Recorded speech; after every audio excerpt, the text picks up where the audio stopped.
সকল প্রিয় ভাই বোনদের অনেক অনেক ধন্যবাদ, দোয়া ও ভালোবাসা। এভরিওয়ান, আসসালামু আলাইকুম। সবাই কেমন আছেন? আলহামদুলিল্লাহ, আপনাদের বোন ভালো আছে।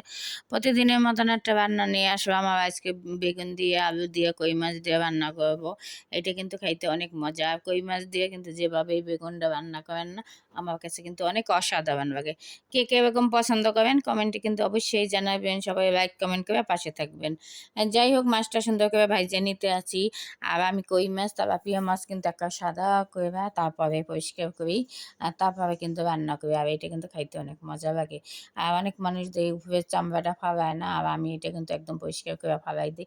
যাই হোক, ভাতও বসাই দিয়েছি আর মাছটা সুন্দর মতন একটা ভেজে নিয়েছি। এর সাথে এখানে পেঁয়াজও দিছি, পেঁয়াজ বাটা, জিরা বাটা, ধনিয়া বাটা, আর যাই হোক হলুদ মরিচ দিয়ে সুন্দর মতন ই করবো। আর আমি পেঁয়াজটা একটু হালকা ভাজা দিয়ে এর মধ্যে ঢেলে দিলাম পাতিলের মধ্যে।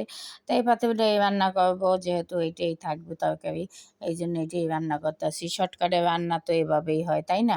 আর কে কে কি রান্না করেন সবাই কিন্তু অবশ্যই জানাবেন। আর আমি কিন্তু এখন একটা তরকারি রান্না করি, রান্না খুব কম করি, আর রান্না করতেই মন চায় না। আর একটা রান্না করলে এইটা 2-3 দিন দামাত খাইতে পারি, এই জন্য তরকারি থাইকে যায়, বেশি করে রান্না করতে মন চায় না।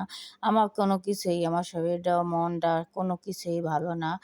জানি না আমি কোন দিন সুস্থ হইতে পারি, আর সৃষ্টিকর্তা আমাকে কোন দিন সুস্থ করে, সেই অপেক্ষায় আছি আল্লাহর উপরে ভরসা রাইখা।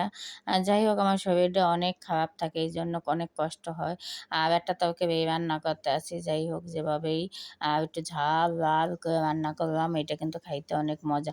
আর আমি কিন্তু অনেক রকমের বেগুন কিন্তু অন্য রকম রান্না করি, 2-3 রকমের। আর যেভাবেই রান্না করবো আমার কাছে খাইতে অনেক মজা। কে কে এরকম পছন্দ করেন বলেন তো আমার প্রিয় ভাই বোন?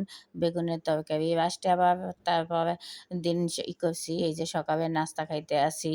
আর সকালে নাস্তা আম কাইটা নিয়েছি, সবজি আছে, শসা কাইটা নিয়েছি, শুকনো মরিচ ভাজা আছে। আর এই সবজিটা কিন্তু হোটেল থেকে কিনে আনা হয়েছে। সবাই ভালো থাকবেন, সুস্থ থাকবেন। বোনের ভিডিওটা কেমন হচ্ছে কমেন্টে